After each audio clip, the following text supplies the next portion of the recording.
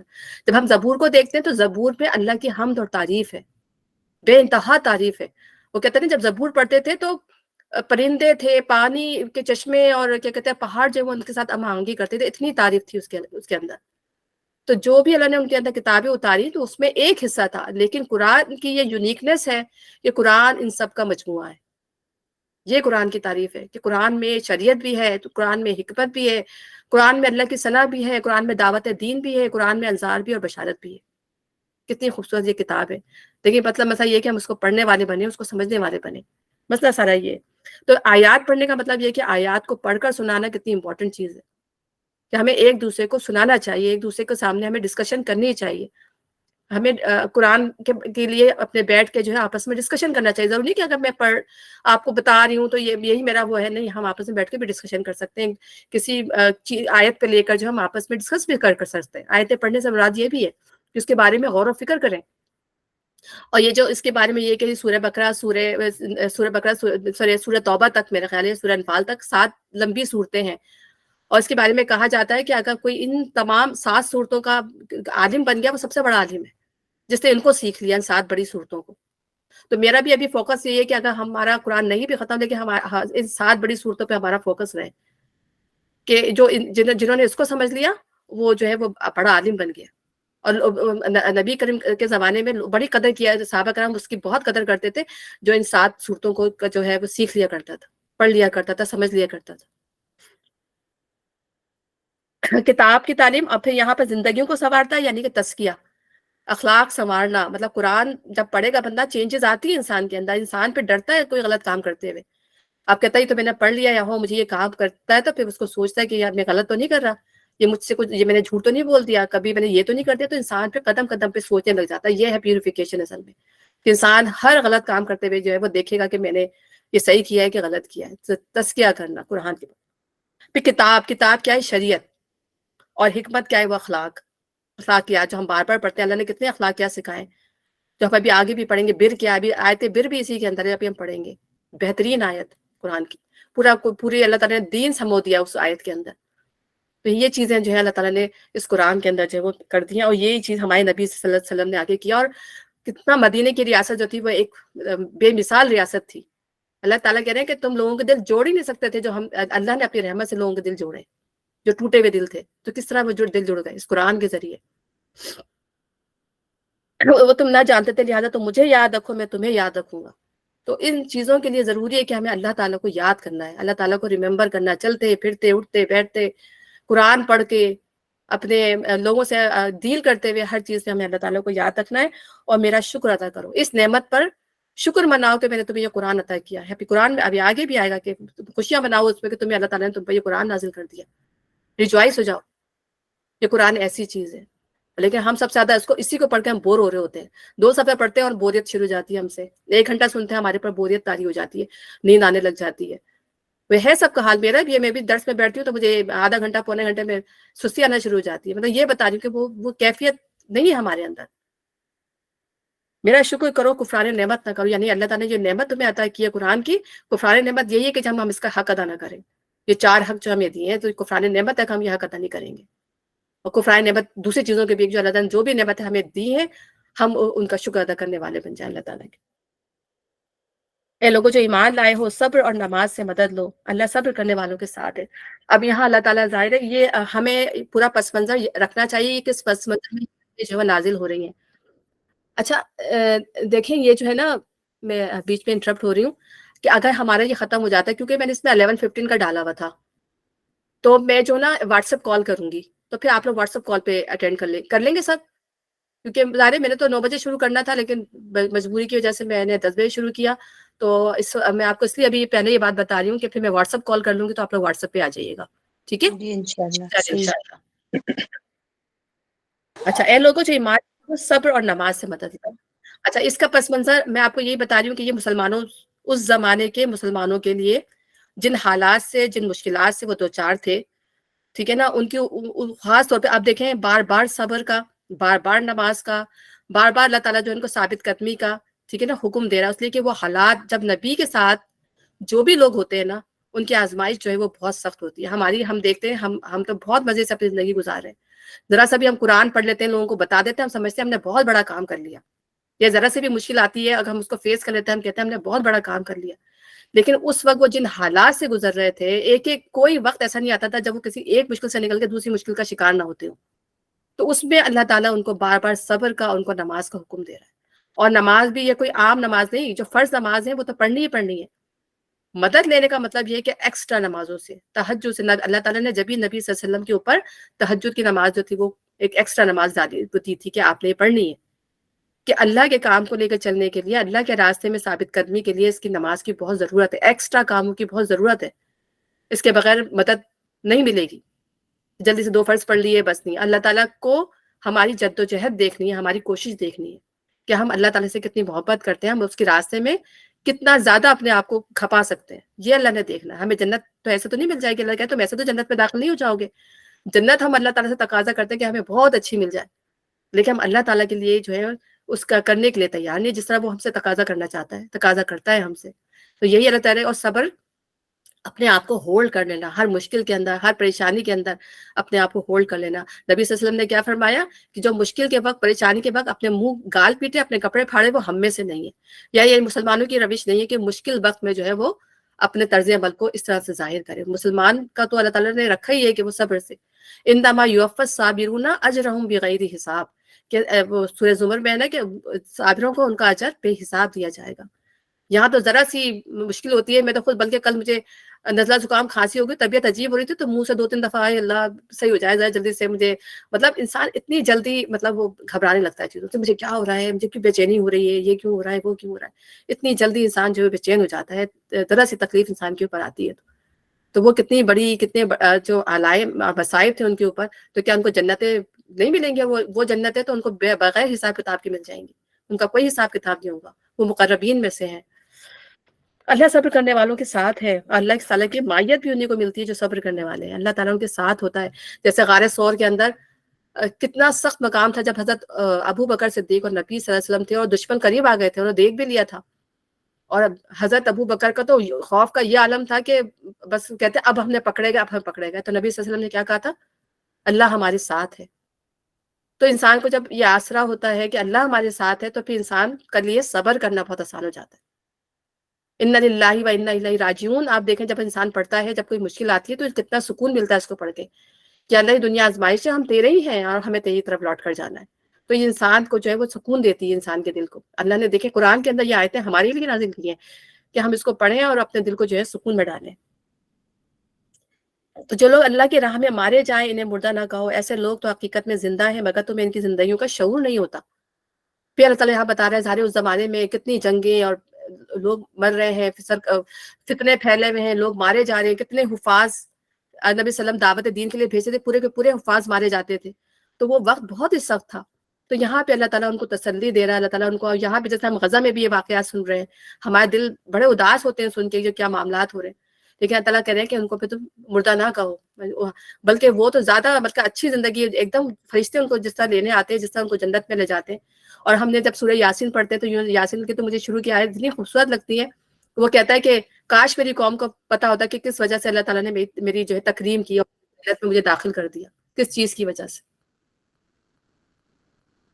تو یہی باتیں ہیں، یعنی جو اللہ تعالیٰ کے جو لڑتا ہے وہ پرواہ نہیں کرتا. واقعی کہنا بہت آسان ہے لیکن واقعی کرنا بہت مشکل ہے. ثابت قدمی اللہ کے راستے میں جان سے مال سے یہ آسان کام نہیں ہے. جب بھی اللہ تعالیٰ نے اس کے لیے اتنا اجر رکھا ہے. صبر کرنا، ٹھیک ہے نا، جان مال سے قربانی دینا یہ آسان کام نہیں ہے. اتنا بڑا مطلب ظاہر سی بات ہے جو کہتے ہیں نا کہ جنت چاہیے تو واقعی جنت اس سے گزر کے، کانٹوں سے گزر کے جانے والا کام ہے. پھر اللہ تعالیٰ یہ فرما رہے ہیں کہ ہم ضرور تمہیں خوف و خطر، فاقہ کشی، جان و مال کے نقصانات، آمدنیوں کے گھاٹے میں مبتلا کر کے تمہاری آزمائش کریں گے. یہ 5 مسائل خمسہ ہیں.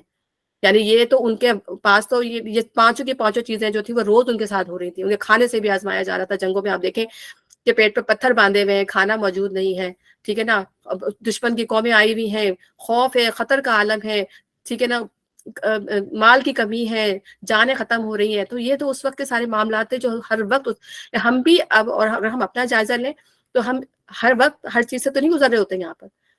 کوئی نہ کوئی ایک چیز ہوتی ہے جو ہمارے ساتھ کبھی ہو جاتی ہے تو اس پہ بھی ہم کتنا زیادہ اپنے آپ کہتے ہیں کہ اللہ ہمارے ساتھ یہ معاملہ ہو گیا، کتنی مشکل ہمارے اوپر آ گئی، ہم کیسا لگتا ہے ہمیں جو کوئی ایک مشکل بھی ہمارے اس میں سے آ جائے. وہ ان پانچوں چیزوں سے بیک وقت گزر رہے تھے اس وقت مسلمان. تو اللہ تعالیٰ یہاں پہ ان کو جو ہے وہ ریلیکسیشن دے رہا ہے کہ ہم ضرور تمہیں خوف و خطر، فاقہ خشی، جان و مال کے نقصانات اور آمدنیوں کے گھاٹے میں مبتلا کر کے تمہاری آزمائش کریں گے. ان حالات میں جو صبر کریں اور جب کوئی مصیبت پڑے تو کہیں کہ ہم اللہ ہی کے ہیں اور اللہ ہی کے لیے پلٹ کر جانا ہے. بھائی یہ انسان سوچ لے کہ زندگی آزمائش ہے، ہمیں اسی لیے اسی مقصد کے لیے دنیا میں بھیجا گیا ہے، اصل زندگی ہماری آخرت کی ہے. تو چیزیں انسان کے لیے بھی آسان ہو جاتی ہیں. انہیں خوشخبری دے دو، ان پر ان کے رب کی طرف سے بڑی عنایات ہوں گی، ان کی رحمت ان پر سایہ کرے گی، اور ایسے ہی لوگ راست رو ہیں. تو ٹھیک ہے، اب ہم انشاءاللہ اس پہ آ جاتے اپنے واٹس ایپ پہ، تو تھوڑا سا ٹائم ہو جائے گا. میرا 11:45 تک میں تھی میٹ.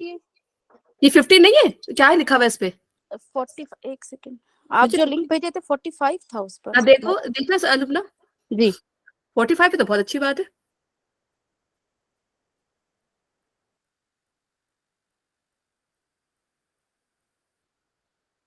لنک پہ 45 لکھا ہوا ہے. 45 ہے، ہاں بس صحیح ہے، پھر صحیح ہے. جی جی 45 میں نے غلط دیکھا ہوگا پھر. ہاں ٹھیک ہے.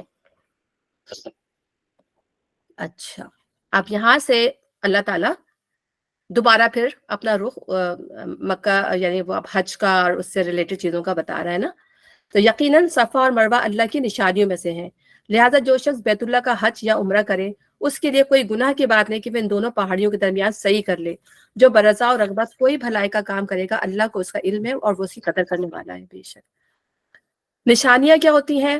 شاعر جو ہوتی ہیں اللہ تعالیٰ کی، کوئی بھی جس میں ہمیں اللہ تعالیٰ کی یا آپ یہ کہیں کہ اللہ تعالیٰ کی عظمت کا یا اللہ تعالیٰ کی عبادت کا یا اللہ تعالیٰ کی ذات سے ریلیٹڈ کوئی بھی چیز ریلیجیس ہمیں اس میں کوئی نظر آئے نا نشان، وہ اللہ تعالیٰ کی نشانی کہلاتی ہے. چاہے وہ مساجد ہوں، چاہے وہ ٹائمنگز ہوں، چاہے وہ کوئی جگہ ہو، کوئی بھی چیز ہو، وہ چیز جو ہے شاعر کہلاتی ہے. اگر فرض کریں نماز ہے، ہماری عبادت ہے، یہ تمام شاعر ہیں. مساجد ہیں، مکہ ہے، مدینہ کی مسجد نبوی ہے، جو بھی مساجد ہیں وہ سب یہ سب اللہ کے شاعر ہیں. قربانی کے جانور ہیں، یہ سب اللہ کے شاعر ہیں. تو جس میں مذہب آپ کی ریلیجیس آپ کی جو بھی شو کرتی ہے چیز آپ کو، جس سے اللہ کا تعلق ہوتا ہے، وہ چیز جو ہے اللہ تعالیٰ کے شاعر ہیں. یعنی ہماری مسلمان کی جو ایک نشانی ہے اس کو، یہ ہمارا حجاب ہے، یہ بھی ہمارا شاعر ہے. تو ہمارا جو ڈریس کوڈ ہے ہمارا، آپ طریقے سے کہہ لیں کہ اب حجاب جو ہے خواتین کا. تو یہ تمام چیزیں جو بھی جو مسلمانیت کو شو کرتی ہیں، ہمارے کوڈ کو شو کرتی ہیں، وہ چیز جو ہے وہ شاعر کہلاتی ہیں. یہاں پر اللہ تعالیٰ جو ہے صفا اور مروہ کو، کیونکہ بہت ڈیٹیل میں نہیں جاؤں گی، میں ہلکا ہی جاؤں گی. صفا اور مروہ جو ہے اللہ کے یہاں پر تعالیٰ نے خاص طور پر صفا مروہ کا ذکر کیوں کیا؟ دیکھیے صفا مروہ جو ہے، ایک تو ہم نے پڑھا ہے کہ کیا کہتے ہیں ہاجرہ، بی بی ہاجر تھی، وہ 7 دفعہ انہوں نے چکر لگایا تھا اس کا نا، جب پانی نہیں مل رہا تھا اسماعیل علیہ السلام کے لیے پانی کی تلاش میں. ایک تو یہ ایک نشانی تھی. دوسری بات یہ کہ یہاں پر جو یہود تھے وہ یہ چھپایا کرتے تھے کہ جو قربانی ہوئی تھی وہ حضرت اسماعیل علیہ السلام کی تھی. وہ کہتے تھے اسحاق علیہ السلام کی قربانی ہوئی تھی، اور وہ بھی یہاں پہ نہیں ہوئی تھی، مروہ پہ. تو مروہ پہ جو تھی وہ صفا سے لے کر آئے تھے اسماعیل علیہ السلام کو، ابراہیم علیہ السلام، اور مروہ پہ آپ نے جو ان کی قربانی کی تھی اللہ کے حکم سے، اور جہاں پہ اللہ تعالیٰ پہ ان کی جگہ مینڈا دے دیا تھا، اور پھر مسلمانوں کو حکم دیا تھا کہ اب اس کی قربانی ہم پہ فرض کر دی گئی یا سنت کر دی گئی، آپ یہ کہہ لیں. تو اس کو چھپانے کے لیے، اس چیز کو کہ مسلمانوں کے لیے یہ خاص وہ نہ ہو جائے، تو وہ جو ہے اس کو چھپایا کرتے. تو خاص طور پہ نے صفا مروہ کا ذکر کیا. اور تیسری چیز یہ کہ یہاں پر انہوں نے بت رکھ دیے تھے، ٹھیک ہے نا. تو صفا مروہ پہ تو اس کی وجہ سے، ایک تو صفا مروہ پہ بت تھے، تو لوگ جو تھے وہ اس کی طواف کرنے سے گھبراتے تھے کہ پتہ نہیں یہ شرک اس میں تو نہیں آ جائے گا. تو یہاں پہ اللہ تعالیٰ نے ان کی تصحیح کی ہے کہ اگر جب تم طواف کر لو، عمرہ کر لو یا حج کر لو، تو تم اس کا طواف کرو گے تو اس میں کوئی گناہ کی بات نہیں ہے. یہ اللہ تعالیٰ کی نشانیوں میں سے ہی ہے. اس کے لیے کوئی گناہ کی بات نہیں کہ وہ ان پہاڑیوں کے درمیان صحیح کر لے. اور جو برضا اور رغبت کوئی بھلائی کا کام کرے گا اس کو اللہ کا علم ہے اور وہ اس کی قدر کرنے والا ہے. یعنی ہر نیک کام جو بندہ کرتا ہے، اللہ تعالیٰ جو اللہ کرتا ہے، اللہ تعالیٰ قدردان ہے. اللہ تعالیٰ جو بھی آپ کریں گے، ہم جو ہے نا بعض دفعہ اپنے آپ کو انڈر ایسٹیمیٹ کر رہے ہوتے ہیں کہ جو ہے پتہ نہیں یہ قبول ہوا کہ نہیں ہوا، ہم نے یہ کیا تو قبول نہیں. اللہ تعالیٰ سے پوری امید رکھنی چاہیے کہ انسان جو کام بھی کرے وہ اللہ تعالیٰ کے لیے کر رہا ہے تو انشاءاللہ اللہ اس کو ضرور قبول کرے گا. چاہے وہ دنیا کے کسی مقصد کے لیے کام کر رہے ہوں، لیکن اس میں آپ کے پیش نظر اللہ تعالیٰ کی خوشنودی ہو. دنیا کے پیش نظر کیا کام ہو سکتے ہیں؟ ظاہر ہے کہ آپ اپنے بچوں کے لیے کھانا بنا رہے ہیں، اپنے خاندان والوں کی خدمت کر رہے ہیں، اپنے جو اپنے رشتے داروں کے لیے، اپنے دوستوں کے لیے، جو بھی معاملات ہیں جن سے جس طرح کہ آپ کا جو مقصد ہے وہ اللہ کو خوش کرنا ہے اس کے اندر. تو لڑائی جھگڑا ہو گیا آپس میں، لیکن آپ کیا کرتے ہیں؟ آپ نے پہل کر لی، کوئی بات نہیں، چلو لڑائی ہو گئی نا، آپ نے پہل کر لی، میں کیوں منہ بنا کے بیٹھوں؟ آپ نے بات کر لی، تو آپ نے کیوں کی؟ کہ مجھے اللہ کو خوش کرنا ہے. تو یہ تمام معاملات اللہ تعالیٰ کے، اللہ قدردان ہے. تو جو نیکی بھی ہم کریں گے اللہ کے لیے کریں گے، اللہ تعالیٰ اس کو قبول کرنے والا ہے. جو لوگ ہماری نازل کی روشن تعلیمات اور ہدایت کو چھپاتے ہیں، درا حالانکہ ہم انہیں سب انسانوں کی رہنمائی کے لیے اپنی کتاب میں بیان کر چکے ہیں. یقین جانو کہ اللہ بھی ان پر لعنت کرتا، تمام لعنت کرنے والے بھی ان پر لعنت بھیجتے ہیں. یعنی اللہ تعالیٰ کی گواہی کو چھپانا، اللہ تعالیٰ کی باتوں کو چھپانا، اس پر جو ہے پھر اللہ کی بھی لعنت ہوتی ہے اور فرشتوں کی بھی لعنت ہوتی ہے. ہمارے یہاں بھی کتنے سارے علماء ہیں جو صحیح بات کو، دین میں اتنی بدعات، اتنی خرافات جو شامل ہو گئی ہیں، بالکل ایسی خرافات جو تھیں وہ نبی صلی اللہ علیہ وسلم کی بعثت سے پہلے قریش مکہ کے اندر ہو گئی تھی، یہودیوں میں شامل ہو گئی تھی. ان کے علماء نے ان کی اصلاح نہیں کی، تو بگاڑ آتا چلا گیا. تو یہی بگاڑ ہماری قوم میں بھی آ رہا ہے، لیکن علماء کے اندر یہ ہے ہی نہیں کہ وہ قوم کی جو اصلاح کریں. تو وہ یہی اللہ تعالیٰ کہہ رہے ہیں کہ پھر ان پر جو اصلاح نہیں کرتے، دیکھتے رہتے ہیں چیزیں جیسی چل رہی ہیں، تو پھر ان پر اللہ تعالیٰ ان سے خوش نہیں ہوتا، پھر ان پر اللہ کی لعنت ہوتی ہے. البتہ جو سروس سے بعد آ جائیں، اپنے طرز عمل کی اصلاح کر لیں، اور جو کچھ چھپاتے تھے اسے بیان کرنے لگے، کسی بھی فرقے سے تعلق رکھتے ہوں، کچھ بھی ہو، اگر ان کی نیت اچھی ہے، ان کی نیت اللہ کو خوش کرنے کی ہے، تو پھر وہ اس کو جو چھپاتے تھے اسے بیان کر لیں کہ ان میں، تو پھر انہیں میں معاف کر دوں گا، اور میں بڑا درگزر کرنے والا اور رحم کرنے والا ہوں. بے شک جن لوگوں نے کفر کا رویہ اختیار کیا اور کفر کی حالت ہی میں جان دی، ان پر اللہ اور فرشتوں اور تمام انسانیت کی لعنت ہے. اسی لعنت زدگی کی حالت میں وہ ہمیشہ رہیں گے. یعنی اب یہاں پہ یہودیوں عیسائیوں کی بات ہو رہی ہے، کفر کا رویہ اختیار کیا، یعنی انہوں نے جانتے بوجھتے حق کا انکار کر دیا. تو اللہ تعالیٰ کہہ رہا ہے، وہ کہتے تھے نا ہمیں تو آگ بس صرف چند لمحے کے لیے چھوئے گی، ہم تو اللہ کی چہیتے ہیں. تو اللہ تعالیٰ فرمایا نہیں، تمہاری جہنم کی آگ ہے. اسی لعنت زدگی کی حالت میں وہ ہمیشہ رہیں گے، نہ ان کی سزا میں تخفیف ہوگی اور نہ انہیں پھر کوئی مہلت دی جائے گی. اب یہاں پر اللہ تعالیٰ اپنا انٹروڈکشن کرا رہا ہے. اللہ تعالیٰ ہمیں غور و فکر کی دعوت دے رہا ہے، اور ہر دور میں اللہ تعالیٰ نے انسان کو جو ہے غور و فکر کرنے کی دعوت دی ہے. ہم یہ نہ سمجھے کہ ہم جو ایک نسلی مسلمان بن کے کھڑے ہوئے تو اب ہمارا کوئی کام نہیں ہے کہ ہم غور و فکر نہ کریں. تو یہاں اللہ تعالیٰ نہ صرف ان لوگوں کو جو ایمان نہیں لائے ہیں، بلکہ ان لوگوں کو بھی جو ایمان لائے ہیں وہ غور و فکر کی دعوت ہے. وہ کہہ رہے ہیں کہ آپ جو ہے اس میں غور و فکر کریں. تمہارا خدا ایک ہی خدا ہے، اس رحمان اور رحیم کے سوا کوئی اور خدا نہیں. اس حقیقت کو پہچاننے کے لیے اگر کوئی نشانی اور علامت درکار ہے تو جو لوگ عقل سے کام لیتے ہیں ان کے لیے آسمانوں اور زمین کی ساخت میں، رات اور دن کے پہم ایک دوسرے کے بعد آنے میں، ان کشتیوں میں جو انسانوں کے نفع کی چیزیں لیے دریاؤں اور سمندروں میں چلتی پھرتی ہیں، بارش کے اس پانی میں جسے اللہ اوپر سے برساتا ہے، پھر اس کے ذریعے سے زمین کو زندگی بخشتا ہے، اور اپنے اسی انتظام کے بدولت زمین میں ہر قسم کی جاندار مخلوق کو پھیلاتا ہے. ہواؤں کی گردش میں، ان بادلوں میں جو آسمان اور زمین کے درمیان تابع فرمان بنا کر رکھے گئے ہیں، بے شمار نشانیاں ہیں. اور جب ہم قرآن پڑھتے ہیں، چاہے وہ میں بھی ہوں، اور ہم پڑھ کے ایسے ہی گزر جاتے ہیں، تو ذرا غور و فکر نہیں کرتے کہ اللہ تعالیٰ یہ نشانیاں بار بار کیوں بیان کرتے ہیں. اور یہ نشانیاں جب انسان پہ غور و فکر کرتا ہے یہ اللہ سے قریب کرتی ہیں.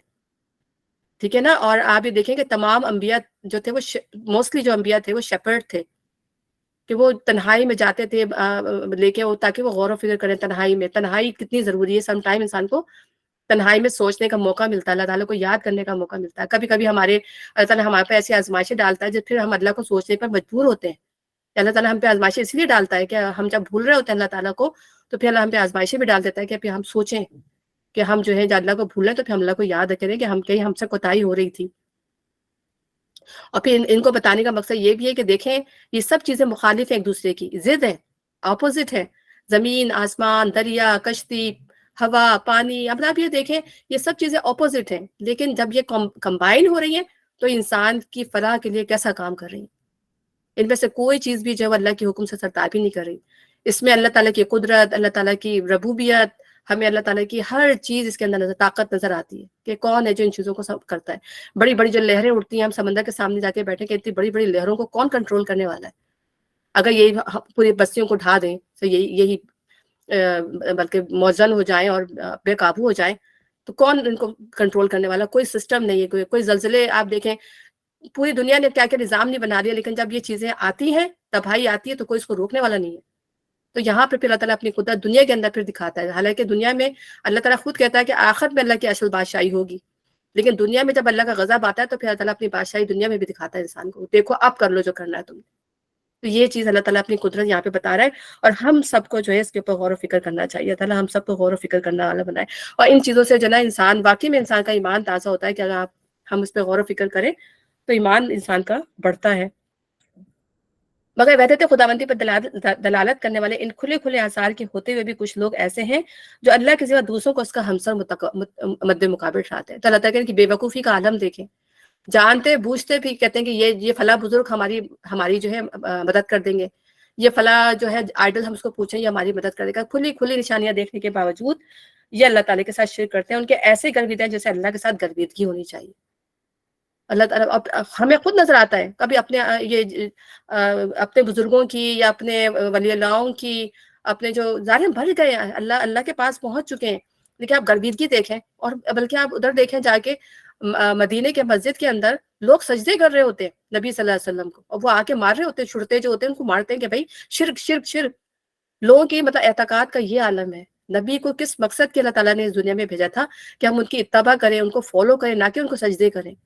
تو لوگوں کی، اور پھر بعض لوگ جو ہے صرف مدینہ ہی جاتے، مکے نہیں جاتے کہ بھائی میں تو آئی مدینہ کا حج کرنے ہوں.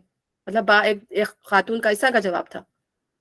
تو ہمارا جو دیکھیں ہمارا طرز عمل، ہمارا کہ اللہ تعالیٰ نے نبی کو کس مقصد کے لیے بھیجا تھا اور ہم نے ان کو کیا بنا لیا. تو اسی طرح دوسرے بزرگوں کے لیے بھی ہے. اور جو پھر ہم اس وقت ان لوگوں سے کم نہیں ہوتے جن کو ہم ہندو کہتے ہیں، جو وہ بتوں کی پوجا کرتے ہیں. تو اس وقت جو ہے جب ہم یہ شرک کر رہے ہوتے ہیں تو وہ اور ہم برابر ہی ہو رہے ہوتے. تو اللہ تعالیٰ ہمیں اس شرک اور اس کفر سے بچائے. ان کے لیے ایسے گرویدہ ہیں جیسے اللہ کے ساتھ گرویدگی ہونی چاہیے. حالانکہ ایمان رکھنے والے لوگ سب سے بڑھ کر اللہ کو محبوب رکھتے ہیں، اور جن کے دل میں واقعی ایمان کی روشنی ہوتی ہے تو وہ ان چیزوں کی کبھی پرواہ نہیں کرتے. وہ تو صرف ہر حال میں اللہ تعالیٰ کی خوشی کے لیے جو بھی کام کرنا ہے وہ اللہ تعالیٰ کی خوشی کے لیے کام کرتے ہیں. حالانکہ کاش جو کچھ عذاب کو سامنے دیکھ کر انہیں سوجنے والا ہے وہ آج ہی ان ظالموں کو سوج جائے کہ ساری طاقتیں اور سارے اختیارات اللہ ہی کے قبضے میں ہیں، اور یہ کہ اللہ سزا دینے میں بہت سخت ہے. جب وہ سزا دے گا اس وقت کیفیت یہ ہوگی کہ وہی پیشوا اور رہنما جن کی دنیا میں پیروی کی گئی تھی اپنے پیرووں سے بے تعلقی ظاہر کریں گے مگر سزا پا کر رہیں گے. ان کے سارے اسباب و وسائل کا سلسلہ کٹ جائے گا، اور وہ لوگ جو دنیا میں ان کی پیروی کرتے تھے کہیں گے کاش ہم کو ایک موقع دیا جاتا تو جس طرح آج ہم سے بیزاری ظاہر کر رہے ہیں ہم ان سے بیزار ہو کر دکھا دیتے. یوں اللہ ان لوگوں کے وہ اعمال جو یہ دنیا میں کر رہے تھے ان کے سامنے اس طرح لائے گا کہ یہ حسرتوں اور پشیمانیوں کے ساتھ ہاتھ ملتے رہیں گے مگر آگ سے نکلنے کی کوئی راہ نہ پائیں گے. یہ اللہ تعالیٰ جو ہے ان کی حقیقت بتا رہا ہے کہ جن چیزوں کو یہ پوج رہے ہیں وہ خود ان کے اس کا انکار کر. ہمیں تو پتہ ہی نہیں تھا یہ کیا ہمارے پیچھے سے یہ کیا کرتے رہے. حضرت عیسیٰ علیہ السلام کو لایا جائے گا، ان سے پوچھا جائے گا کیا تم نے کہا تھا کہ میرے بندوں سے کہ مجھے اللہ اپنے سوا مجھے اللہ بنا لو اللہ کے سوا. انہوں نے کہا آپ میرے رب آپ بہتر جانتے کہ جب تک میں ان کے درمیان رہا میں نے ان کو ہمیشہ آپ ہی کی عبادت کی تعلیم دی، اور جب میں آپ کے پاس واپس آ گیا تو آپ ان کے حال پر نگراں تھے. تو ان کے صاف اس کی بات کا انکار کر دیں گے. آج جو ہے کتنے 2 بلین کے قریب جو ہے وہ عیسائی ہیں، اور موسٹلی جو ہے وہ عیسیٰ السلام کو اللہ کا بیٹا بنائے. کتنا بڑا شرک ہے وہ جو اللہ کے ساتھ کر رہے ہیں. تو وہ سب بیزار، پھر وہ کہیں گے کاش ہم جس طرح یہ آج ہم سے بیزاری ظاہر کریں تو ہم دنیا میں واپس جائیں ان سے اسی طرح. لیکن یہ کہ ظاہر ایک چیز ہو گئی وہ دوبارہ ہو نہیں سکتی. تو اللہ تعالیٰ کہہ رہے اس وقت وہ ان کی حسرت اللہ تعالیٰ ان کو دکھائے گا. لوگوں زمین میں جو حلال اور پاک چیزیں انہیں کھاؤ اور شیطان کے بتائے ہوئے راستوں پر نہ چلو. وہ تمہارا کھلا دشمن ہے، تمہیں بدی اور فحش کا حکم دیتا ہے، اور سکھاتا ہے کہ تم اللہ کے نام پر وہ باتیں کہو جن کے متعلق تمہیں علم نہیں کہ وہ اللہ نے فرمائی ہیں. اب اس میں یہی ہے کہ عیسائیوں نے یہودیوں نے بھی اپنے لیے کھانے کی کچھ چیزوں کو حرام کچھ کو حلال، ان کے جو علماء اور رہبان جو تھے قرآن میں بھی ہے کہ انہوں نے خدا بنا لیا ان کو. جو وہ کہتے تھے حلال ہے اس کو حلال کہتے تھے، جو کہتے تھے حرام ہے اس کو حرام کہتے تھے. تو اللہ تعالیٰ نے ان کی کچھ حرام کی چیزوں کو اللہ تعالیٰ نے حلال کر دیا. وہ اونٹ کو حرام کہتے تھے، وہ کہتے تھے ہم اونٹ نہیں کھانا چاہیے، اونٹ کا گوشت نہیں کھانا چاہیے، اور اس کے علاوہ دوسری چیزیں. تو اس سے بھی انہوں نے شور اٹھایا. تو اللہ تعالیٰ نے کہا کہ جتنی بھی دنیا میں پاکیزہ چیزیں وہ اب ہم 4 چیزوں کی اللہ تعالیٰ لسٹ بتائیں گے. اس کے علاوہ اللہ نے کہا دنیا میں جو بھی چیزیں ہیں ٹھیک ہے وہ تمہارے لیے جو ہے حلال کر دی گئی ہیں. ابھی ہم اس کا بھی ذکر کریں گے کس طریقے سے اس کو ہم سمجھیں گے. تو یہاں پر شیطان کے بتائے ہوئے راستوں پر نہ چلو. یار وہ شیطان ہی تو حکم دیتا ہے نا کہ بھی غلط کام کرو. تو یہ مکہ کے لوگ کیا کرتے تھے، کان پھاڑ دیتے تھے اور کیا کہتے ہیں کسی حاملہ اونٹنی کا جو ہے وہ بچہ اگر مر جاتا تھا تو اس کو سب کھاتے تھے، اگر زندہ ہوتا تھا تو صرف اس کے مرد کھاتے تھے. تو انہوں نے نئی نئی بدعتیں جو ہیں وہ دین کے اندر ایجاد کی ہوئی تھی. ہمارے یہاں بھی بہت چیزیں ایسی ہیں کہ ایسا کر لو تو ایسا ہو جائے گا، ایسا نہیں کھانا چاہیے، ایسا چاند گرہن میں یہ نہیں کرنا چاہیے. تو ہم نے بھی اپنی خواہشات کے مطابق دین کو بنایا ہوا ہے. کتنی ساری چیزیں اگر ہم دیکھیں تو وہ تمہارا کھلا دشمن تمہیں بدی اور فحش کا حکم دیتا ہے. سو والفحشاء، سو میں تمام وہ خراب چیزیں جن کو ہم خراب سمجھتے ہیں، خراب یعنی کہ وہ عملے کو میں لوٹ ہو، اڈلٹری ہو، پروسٹیشن ہو، یہ تمام چیزیں جو ہیں وہ سو میں آ جاتی ہیں، غلط چیزوں میں آ جاتی ہیں. اور فحشاء تمام خراب کام، یعنی اس میں آپ کا جھوٹ بھی آ جائے گا، اس میں آپ کی غیبت بھی آ جائے گی، اس میں تہمت بھی آ جائے گی. وہ تمام کام جو جس کو انسانی فطرت جو ہے وہ غلط سمجھتی ہے، وہ تمام غلط کام. اور یہ سکھاتا ہے کہ تم اللہ کے نام پر وہ باتیں کہو جن کے متعلق تمہیں علم نہیں کہ وہ اللہ نے فرمائی ہے. یا اللہ پہ جھوٹ باندھنا سب سے بڑی بات. بعض دفعہ ہم کہہ دیتے ہیں نا یہ تو اللہ تعالیٰ نے کہا ہے، اللہ تعالیٰ نے کہا ہے، نہ ہمیں پتہ ہوتا ہے نہ کچھ، ہم بول دیتے ہیں یہ تو اللہ تعالیٰ کا حکم ہے. نہ قرآن پڑھا ہوا ہوتا ہے نہ کچھ. بحث بازی جب کرتا ہے انسان، بحث بازی میں جب نکلتا ہے یہ تو قرآن میں ہے، یہ تو قرآن میں ہے. بھائی لاؤ قرآن میں کہاں ہے؟ اس طرح سے کبھی بھی انسان کو یہ بات نہیں کہیے تو قرآن میں ہے. پڑھا ہے نہیں آپ نے قرآن، آپ نے سمجھا ہے نہیں قرآن، اور اس دھڑلے سے آپ جو ہے اللہ تعالیٰ کے وہ بات کہتے ہیں کہ نہیں تو قرآن میں موجود ہے. غلط بات ہے. اس طرح کبھی بھی اگر جب تک نالج نہ ہو انسان کو کبھی وہ بات نہیں کرنی چاہیے. اللہ تعالیٰ ہمیں بھی معاف فرمائے کہ ہمارے منہ سے بھی کوئی ایسی بات نکل جائے تو ہم اللہ تعالیٰ سے معافی چاہتے ہیں کہ اللہ ہمارے منہ سے بھی کوئی ایسی بات نکلے تو معاف کر دینا. کبھی بھی نہیں کہنا چاہیے. ان سے جب کہا جاتا ہے کہ اللہ نے جو احکام نازل کیے ان کی پیروی کرو تو وہ جواب دیتے ہیں کہ ہم تو اسی طریقے کی پیروی کریں گے جس پر ہم نے اپنے باپ دادا کو پایا ہے. یعنی اب یہاں پہ وہی یہود اور عیسائیوں کی بات ہی کو اللہ تعالیٰ رد کیے چلے جا رہا ہے کہ ہم تو وہی کریں گے جو ہمارے آباء و اجداد کرتے چلے آئے. اور آج ہم بھی دیکھیں، ہم وہی، ہماری جو اکثریت ہے وہی فالو کرتی ہے کہ ہمارے پیرنٹس جو کرتے تھے ہم تو وہی کریں گے، ہم اس سے ہٹیں گے نہیں. ٹھیک ہے نا. اچھا اگر ان کے باپ دادا نے عقل سے کچھ بھی کام نہ لیا اور راہ راست نہ پائی ہو تو کیا پھر بھی یہ انہی کی پیروی کیے چلے جائیں گے؟ یہ لوگ جنہوں نے اللہ کے بتائے ہوئے طریقے پر چلنے سے انکار کر دیا ہے، ان کی حالت بالکل ایسی ہے جیسے چرواہا جانوروں کو پکارتا ہے اور وہ ہانک اور پکار کے صدا کچھ نہیں سنتے. یعنی ان لوگوں کی بات کی جا رہی ہے کہ جو مطلب سب کچھ نظر آنے کے باوجود، حق نظر آنے کے باوجود، کتاب نظر آنے کے باوجود اس کا انکار کرے تو پھر وہ جانور. میں نے بتایا تھا کہ انسان کی ایک شخصیت ہوتی ہے، جب تک وہ شخصیت زندہ ہوتی ہے وہ انسان ہے، لیکن اگر وہ شخصیت انسان کی زندہ نہیں ہے تو وہ جانور سے بدتر ہو جاتا ہے. کہ روح ہے ہمارے اندر، اگر وہ روح بیدار نہیں ہے، ہمارا ضمیر بیدار نہیں ہے تو پھر ہماری روح جو ہم جانور سے بھی بدتر ہے انسان. اللہ معاف فرمائے جو بھی غلط کام کرے. اور جب بھی کوئی غلط کام ہم سے ہونے لگے یا کوئی غلط چیز ہمیں اچھی لگنے لگے تو ہمیں پھر دعا کرنی چاہیے، اللہم ارین الحق اللہم ارین الحق حقا وارزقنا اتباعہ. اور پھر دوسری بات وہ کیا ہے، اور ہمیں اس سے بچا جو ہمیں اب پڑھتی ہوں پھر بھول گئی ہوں. اور وہ باطل کو باطل باطلا وارزقنا اجتنابہ وارزقنا اجتنابہ. Thank you. ٹھیک ہے. تو ہمیں حق کو حق دکھا، اس پہ چلنے کی توفیق عطا فرما، اور باطل کو باطل دکھا، اسے بچنے کی توفیق عطا فرما. تو ہو سکتا ہے ابھی میں آپ کو بہت ساری باتیں بتا رہی ہوں، ہو سکتا ہے آپ کے خاندان میں یہ چیزیں ہوتی ہوں اور آپ بھی یوز ٹو ہوں کرنے کے، لیکن دعا کریں کہ اللہ تعالیٰ قرآن ہمارے سامنے کھلا ہوا ہے، صحیح باتیں ہمارے سامنے کھلی ہوئی، تو اللہ تعالیٰ ہمیں حق کو پہچاننے والا بنائے، ہمیں ان تمام بدعات سے بچنے کی توفیق عطا فرمائے جن بدعات میں ہمارا جو اکثریت جو ہے وہ مبتلا ہو گئی، جن غلط پریکٹس کو ہم نے جو ہے دین کا حصہ بنا لیا ہے، اور اسی کو ہم سمجھتے ہیں کہ بس ہم نے جو کر لیا بس ہمارا دین جو ہے اسی پہ ختم ہے. تو ہمیں ان چیزوں کو دیکھ کر اپنی سمجھداری کا مظاہرہ کرنا چاہیے. تو اللہ تعالیٰ کہہ رہے ہیں کہ یہ کچھ نہیں سنتے، یہ بہرے ہیں، گونگے ہیں، اندھے ہیں، اس لیے کوئی بات ان کی سمجھ نہیں آتی. اے لوگوں جو ایمان لائے ہوگا، تم حقیقت میں اللہ کی بندگی کرنے والے ہو تو جو پاک چیزیں ہم نے تمہیں بخشی ہیں انہیں بے تکلف کھاؤ، اللہ کا شکر ادا کرو. تو اب اللہ تعالیٰ یہاں سے ہمیں خورد و نوش کے اور ہمیں بتا رہا ہے کہ تمہارے اوپر اللہ تعالیٰ نے کیا چیزیں جو ہیں وہ مطلب حرام کی ہیں اور کیا چیزیں ہیں جو تمہاری فطرت میں تمہیں بری لگتی ہیں. اب یہ بندہ کوئی یہ بھی تو کہہ سکتا ہے کہ اللہ تعالیٰ نے یہاں پر نام بنام تو جانوروں کے نام نہیں دیے، ٹھیک ہے نا، ہر چیز تو ہمیں ایک ایک کر کے بتائی نہیں ہے. تو اب اللہ تعالیٰ نے بہت ساری چیزیں جو ہے انسان کی فطرت پہ چھوڑ دی. بہت ساری چیزیں ایسی ہیں، کتا، بلی، یہ شیر، چیتے، یہ کوئی کھانے کی چیز نہیں ہے. یہ انسان کی فطرت شروع سے آپ دیکھیں کہ دنیا پوری انسانیت میں جو ہے بہت ہی ریئر کوئی ہوں گے جو اس طرح کی چیزیں کھاتے ہوں گے، لیکن پوری جو انسانیت ہے وہ یہ چیزیں نہیں کھاتی. انہیں پتہ ہے کہ درندے کوئی کھانے کی چیز نہیں ہے اس طرح کی چیزیں. تو اللہ تعالیٰ نے ان چیزوں کو جو ہے بتانے کی ضرورت ہی محسوس نہیں کی کہ انسان کی فطرت کے اندر یہ اللہ تعالیٰ نے ڈال دی یہ چیزیں، ٹھیک ہے نا. اور جو حلال ہے وہ بھی انسان کو پتہ ہے کہ دیکھیں یہ جو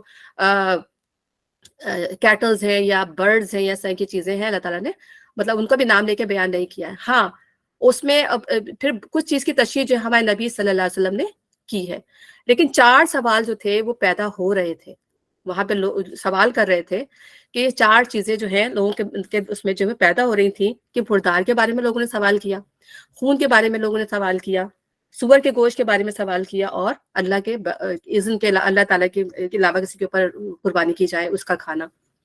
تو پھر اللہ تعالیٰ نے 4 جگہ قرآن کے اندر جو ہے اس کا بار بار 4 جگہ، تاکہ لوگوں کو یہ بات کنفرم ہو جائے کہ یہ جو ہے یہ چیزیں حرام ہیں اور ٹوٹلی حرام ہے، نہیں کھانی۔ مردار کا معاملہ کیا تھا کہ مردار جو ہے وہ نجس ہے، کیونکہ ذبح کرنے کا ہمیں جو مسلمانوں کو بھی اور جو جتنے لوگوں کو بنی اسرائیل وغیرہ کو جو کتابیں دی گئی سب پہ یہی حکم تھا کہ ان کو ذبح کیا جائے گا، ان کا خون نکالا جائے گا، ان کا تزکیہ کیا جائے گا۔ تزکیہ کیا ہوتا ہے؟ ان کو ذبح کر کے ان کا خون نکال دینا۔ تو کوئی بھی جانور جب اس کو ذبح کر دیا جائے، کوئی سے مراد ہے جو اللہ نے حلال کیے ہیں، ان کو ذبح کر کے جب ان کا خون نکال دیا جاتا ہے تو پھر وہ پاک ہو جاتا ہے، وہ صاف ہو جاتا ہے، ٹھیک ہے نا؟ تو وہ پھر مردار نہیں کہلاتا، پھر وہ ذبیحہ کہلاتا ہے۔ تو اللہ تعالیٰ نے یہ کہا کہ مردار نہیں کھانا، ٹھیک ہے؟ اور خون جو ہے ہمیشہ درندگی کی علامت سمجھا گیا ہے، ہمیشہ سے۔ کوئی بھی آپ نے سنا ہوگا کہ خون پینا بہت ہی کوئی، میں نے کہا نا، ریئر قسم کے کوئی قبیلے ہوں گے جو پیتے ہوں گے، اور ظاہر ان میں درندگی بھی ہوتی ہوگی لامحالہ، تو اس لیے اس کو بھی منع کر دیا گیا کہ اس کے اندر درندگی کی علامت ہوتی ہے۔ تیسری بات یہ کہ سور کا گوشت، ٹھیک ہے نا؟ سور کے معاملے میں یہ تھا کہ سور جو تھا وہ ایسا اینیمل تھا جو اس کی جو شبہ تھی وہ درندگی کے اندر بھی جاتی تھی، اور آپ یہ کہہ رہے ہیں کہ کیٹلز کے اندر بھی جاتی تھی۔ وہ زیادہ تر آپ دیکھیں یہاں بھی اس کو فارم اینیمل میں رکھا جاتا ہے، ٹھیک ہے نا؟ تو لوگوں نے کہا کہ بھائی یہ تو کیا کہتے ہیں، اس کے اندر تو والی علامت بھی، یہ تو چارہ بھی کھاتا ہے، یہ تو اس طرح سے بھی رہتا ہے۔ تو نبی اللہ تعالیٰ نے فرمایا نہیں، اس کے اندر یہ گوشت کھاتا ہے، اس کے اندر درندگی کی علامات ہیں، اس کے پاؤں بھی کچلی والے ہیں، یعنی کہ وہ جو درندے جانور ہوتے ہیں نا ان کے پاؤں بھی کچلی، جیسے کہ ایک اسٹرکچر ہوتا ہے بنا ہوا نا پیروں کا، اس طرح کا ہے۔ تو یہ اس کے اندر درندگی کی علامات ہے، اس لیے اس سے بھی ٹوٹلی پرہیز کیا جائے گا۔ جس طرح ہم کتے، بلی اور شیر ویر کو حرام سمجھتے ہیں، بالکل اسی طریقے سے اس سور کے گوشت کو بھی ہم حرام سمجھیں گے بالکل۔ پھر اس کے بعد اس کے اندر دوسری چیزیں بھی ہیں، اس کے اندر خباثت بھی ہے اور بہت ساری چیزیں جو بعد میں، لیکن اس کا جو مین پوائنٹ ہے جس کی وجہ سے سوال پوچھا گیا لوگوں نے، تو یہ سوال، اور یہ ہر ریلیجن میں اس کو حرام قرار دیا گیا کہ یہ جو ہے اس کے اندر درندگی کی علامات زیادہ ہے۔ آپ یہ اپنے بچے تک کو بھی کھا جاتا ہے، بیبی پک کو بھی کھا جاتا ہے، یہ درندگی کی علامات۔ آپ دیکھیں اس کی کیسی نیچر ہے، یہ گندگی کو، ہر طرح کی گندگی کو کھا جاتا ہے، تو اس کی نیچر بھی گندگی کی ہے ساری۔ تو یہ ایک ریزن تھی جس کی وجہ سے اللہ تعالیٰ نے بار بار سور کے گوشت، اس کی حکمت ہے بیان کرنے کی یہاں پر۔ تو ہمیں حکمت بھی چیزوں کی حکمت بھی سمجھنی چاہیے کہ کیا وجہ تھی کہ اللہ تعالیٰ نے اس کو بار بار حرام کیا، کہ مردار کو بھی اور خون کو بھی اور سور کو۔ اور پھر دوسری چیز، اللہ کے سوا جس پر کسی اور کا نام لیا جائے، اس میں کیا حکمت ہے؟ کسی کو پتہ ہے؟ اللہ کے سوا کسی کا نام لیا جائے کسی جانور کے اوپر، تو کھا لیتے ہیں تھوڑی کسی جانور پر، ہاں کسی اینیمل کے اوپر، اس میں کیا نجاست ہے؟ اس میں شرک کی نجاست ہے، ٹھیک ہے نا؟ اس کے اندر یہ تو ساری حصی نجاست ہیں، وہ جو مانوی نجاست ہے، یعنی کہ آپ دیکھیں کہ وہ شرک کا پہلو اس کے اندر آ جاتا ہے، اور شرک سب سے بڑا ظلم ہے اللہ تعالیٰ کے اوپر، کہ دی اللہ نے تھی نعمت، اور انسان اللہ کی اس نعمت کو چھوڑ کر جو ہے وہ دوسروں کو اپنا جو ہے وہ سمجھے اور اس کے لیے قربانی کریں۔ آپ دیکھیں عرس وغیرہ ہوتے ہیں ہمارے پاکستان، یہاں تو پھر ہمیں نظر نہیں آتی چیزیں، لیکن آپ دیکھیں پاکستان کے اندر یا ہندوستان میں آپ دیکھیں کہ جو ہے بڑے بڑے آستانوں کے اوپر، قبروں کے اوپر جو ہے وہ دیگے کی دیگیں بنتی ہیں، جانور کے جانور ان کے ناموں پہ ذبح ہوتے ہیں، یہ سب حرام ہے، کیونکہ یہ اللہ کا حکم ہے، یہ حرام ہے، تو ہمیں اس کا کھانا حرام ہے، ہمیں مطلب آئے بھی ہمارے پاس تو ہمیں الاؤ نہیں ہے کہ ہم اس کو کھائیں، اور نہ ہی کسی کو دیں۔ تو پھر جس پر اللہ کے سوا کسی اور کا نام لیا گیا، ہاں پھر اس کے اللہ تعالیٰ نے پھر اس کی وہ بتا دی کہ جو شخص مجبوری کی حالت میں ہو، تو مجبوری میں تو پھر ہر چیز، حرام چیز جو ہے وہ حلال ہو جاتی ہے۔ یہ انسان یاد رکھے کہ ایسی مجبوری جس میں جان کے لالے پڑ جائے، اس وقت جو ہے وہ حرام جو ہے وہ حلال کر دی جاتی ہے، اور ان میں سے کوئی چیز کھا لے بغیر اس کے کہ وہ قانون شکنی کا ارادہ رکھتا ہو یا ضرورت کی حد سے تجاوز کرے، پھر خوشی خوشی نہ کھائے، وہ یہی ہے کہ پھر وہ ایسا کھائے کہ بس اس نے اپنی جان بچانی ہو، ٹھیک ہے نا؟ تو اس پہ کچھ گناہ نہیں، اور اللہ بخشنے والا اور رحم والا ہے۔ پھر اس میں بہت سارے جانور ہیں جو ہمارے سوال اٹھتا ہے کہ یہ جانور بھی آتے ہیں، یہ جانور بھی آتے ہیں، تو زیادہ تر جانور جو ہم دیکھیں، اللہ تعالیٰ نے کہا کہ تمہارے لیے سمندر کا تو تمام حلال ہے، جتنے بھی اللہ نے کہا کہ پروویژن جو ہے سمندر کا، وہ سب حلال ہے. اور جو کچھ اللہ تعالیٰ نے ہمیں زمین، نبی صلی اللہ علیہ وسلم نے بتایا کہ درندوں کے اندر جو ہے جیسے وہ ہے باز وغیرہ جو ہوتا ہے، عقاب ہوتا ہے، جو وہ اینیمل جو شکار کرتے ہیں اس طرح کے جو برڈز ہیں وہ حرام ہے، اور جو اینیمل جو درندے ہیں وہ حرام ہے. تو وہ ایک پوری ایک لسٹ ہے بہت بڑی. تو اس کو ہم پورا ڈیٹیل میں ہی پڑھ سکتے ہیں کہ وہ پوری ایک لسٹ ہے کہ کیا چیز حلال ہے اور کیا چیز حرام ہے. لیکن ہم جو ہے اپنے منہ سے کسی چیز کو نہیں یہ حلال ہے یا تو یہ حرام ہے، اپنے منہ سے ہم یہ بات نہیں کہہ سکتے، کیونکہ حرام اور حلال کا اختیار جو ہے وہ صرف اور صرف اللہ تعالیٰ کے ہاتھ میں. ایون کہ کسی پروفٹ کو یہ اختیار نہیں دیا گیا کہ وہ اپنی مرضی سے کسی چیز کو حلال کر لیں یا اپنی مرضی سے کسی چیز کو حرام کر لیں. اور سارے نبی کو جو تشریح کروائی گئی وہ بھی اللہ کے حکم سے. جب کوئی سوال اٹھتے تھے تو جبرائیل علیہ السلام آ کے نبی صلی اللہ علیہ وسلم کو بتاتے تھے اور پھر نبی صلی اللہ علیہ وسلم اس کی تشریح کر دیا کرتے تھے. تو حق یہ کہ جو لوگ ان احکام کو چھپاتے ہیں جو اللہ نے اپنی کتاب میں نازل کیے ہیں اور تھوڑے سے دنیاوی فائدوں پر انہیں بھیٹ چڑھاتے ہیں، دراصل وہ اپنے پیٹ آگ سے بھر رہے ہیں. پھر ظاہر ہے کہ جو بھی حق ہے، جو بھی صحیح بات ہے، اب اگر ان کو چھپاتے ہیں، یہاں پہ پھر وہ یہودی عیسائی کی اور ہمارے جو علماء کی بات ہو رہی ہے کہ اگر حق آنے کے بعد اگر اس کو چھپا دیا جائے تو پھر اللہ تعالیٰ کہہ رہے ہیں کہ وہ دراصل اپنے پیٹوں میں آگ بھرے. غلط فتوے دیتے ہیں لوگوں کو، غلط باتوں کے فتوے دیتے ہیں، ہاں یہ حلال ہے، ہاں یہ حلال ہے، اس کو آپ کر لیں.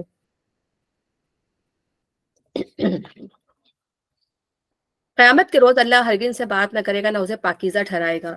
یہ دو چیزیں ایسی ہیں جو بہت امپورٹنٹ ہے. یعنی آپ اللہ سے بات، مطلب انسان جو ہے کہتا ہے میں اللہ سے بات کرنے سے محروم ہو جاؤں گا، وہ اللہ ہی تعالیٰ کا تو دیدار ہے جو مجھے اس دن کرنا ہے. تعالیٰ کرے اللہ تعالیٰ ان کی طرف دیکھے گا بھی نہیں. آج ہم دنیا میں بھی دیکھتے ہیں کہ ہمارے کوئی پیارے ہم سے منہ موڑ لیں. ہماری ماں جو ہے اگر فرض کرو ہمیں دیکھے نہ، ٹھیک ہے نا، ہم سے بات نہ کرے، ہماری طرف التفات نہ کرے، یا ہمارے بچے ہماری طرف نہ دیکھیں، ہماری طرف التفات نہ کرے، تو ہمیں کیسا محسوس ہوگا؟ برا لگے گا. پھر وہ اللہ سبحانہ تعالیٰ ہے، اگر وہ منہ موڑ لیں گے جن کے لیے دنیا کے لیے ہم نے اتنی کوشش کی اور ہمارا کوئی بھی غلط عمل وہ ہو گیا، تو پھر اللہ تعالیٰ سے ہمیں معافی مانگنی چاہیے کہ اللہ تعالیٰ معاف فرمائے، ہم تیرے دیدار سے محروم نہیں ہونا چاہتے.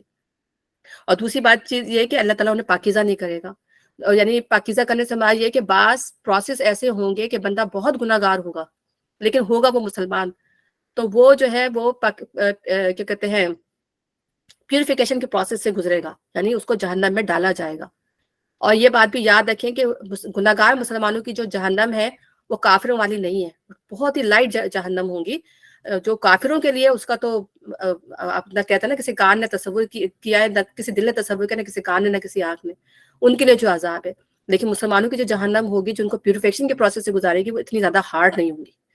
لیکن صرف اس لیے کہ انہوں نے دنیا میں جو غلطیاں کی تھیں اور انہوں نے ان کی اگر اس میں معافی، یعنی بڑے بڑے کبائر گناہ جن کی انہوں نے دنیا میں معافی نہیں مانگی تھی اور ایسے ہی مر گئے، تو اس کے لیے پھر انہیں اس پروسیس سے گزرنا ہوگا. تو یہ دو چیزیں ہیں جو مطلب اللہ تعالیٰ جو ہے ان لوگوں کو نہیں دے گا جو اللہ تعالیٰ کے حق کو چھپائیں گے، جو سرکشی کریں گے، جو غرور کریں گے. اللہ تعالیٰ نے ان کی بات بتائی ہے اور ان کے لیے دردناک سزا ہے. یہ وہ لوگ ہیں جنہوں نے ہدایت کے بدلے ضلالت خریدی اور مغفرت کے بدلے عذاب مول لے لیا. کیسا عجیب ہے ان کا حوصلہ کہ جہنم کا عذاب برداشت کرنے کے لیے تیار ہے. یا اللہ تعالیٰ خود ان کے حال پہ افسوس کر رہا ہے کہ کتنی ہدایت اللہ نے نبی انبیاء بھیجتے رہے، کتابیں بھیجتے ہیں، تو اللہ تعالیٰ خود ان کے حال پہ افسوس کر رہا ہے کہ انہوں نے اپنے عمل سے یہ ثابت کر کے دکھا دیا. جانتے اللہ تعالیٰ سب کچھ ہے، اللہ کو سب کچھ پڑھا. اللہ تعالیٰ نے ٹیسٹ کے لیے زندگی ہمارے لیے بنائی ہے.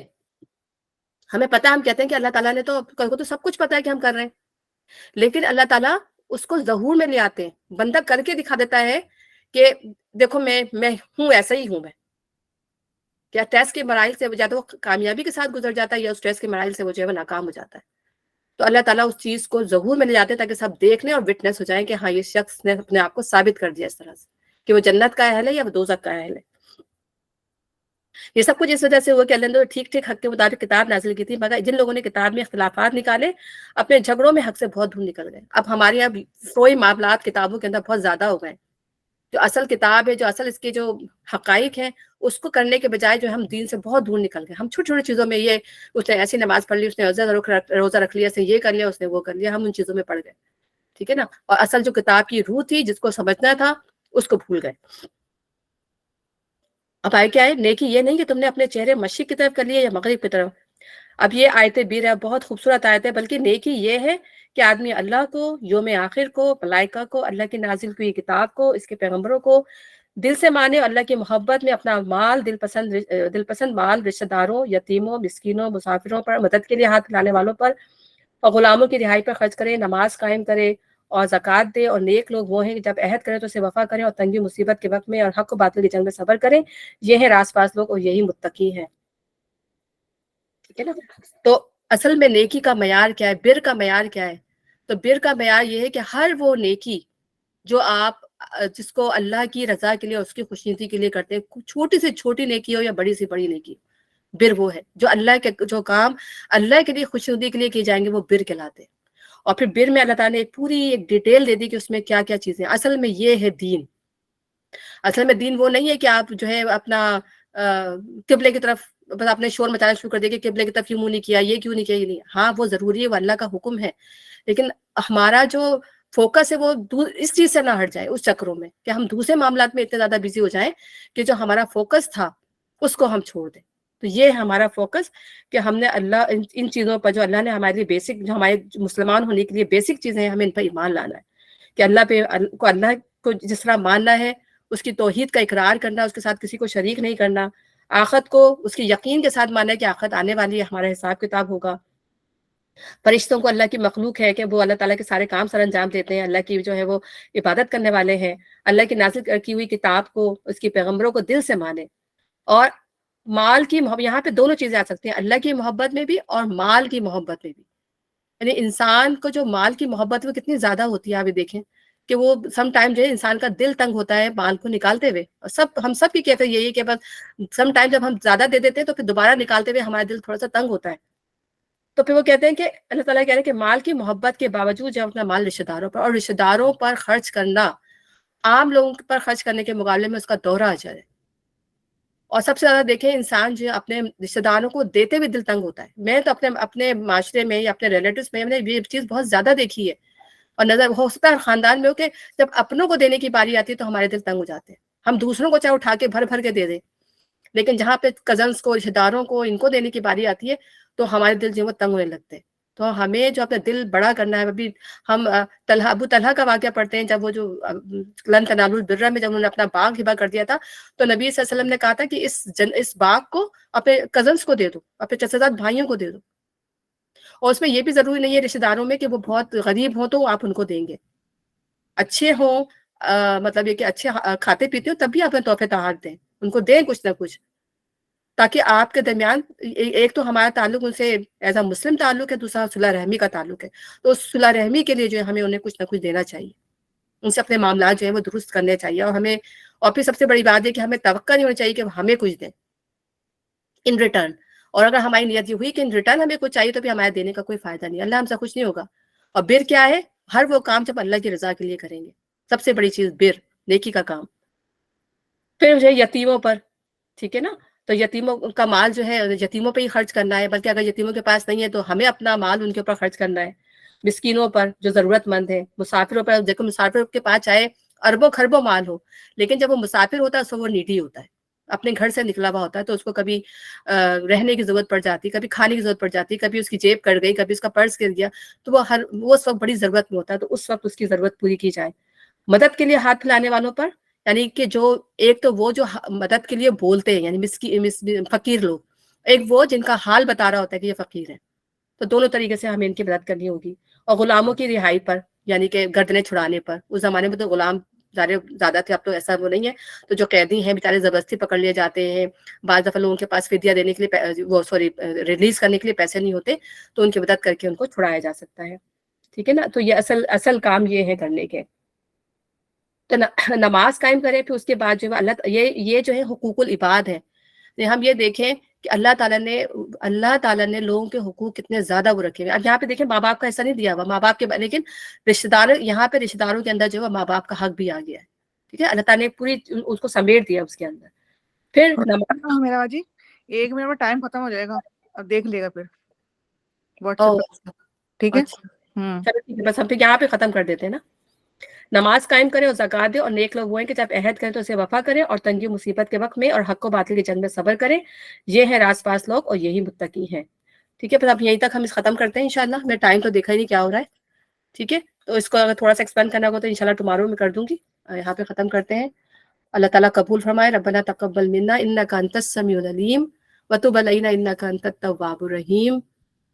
سبحانک اللہم و بحمدک اشہد ان لا الہ الا انت استغفرک واتوب الیک. السلام علیکم ورحمۃ اللہ وبرکاتہ.